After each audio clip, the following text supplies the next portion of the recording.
Cơm này không? Con lấy cho Thành. Để con đi ông phụ này. Thôi. Không. Đi đâu? Đi nhà ai á thím? Con ơi, tôi nữa. Đi này, không đi.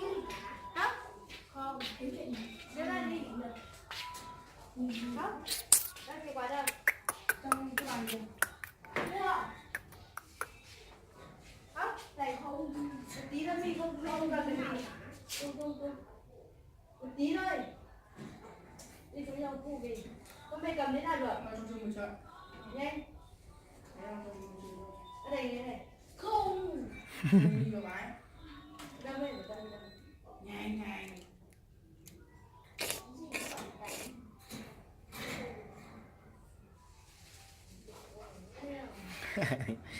Đi với mẹ đi, cầm cho mẹ đi nhanh.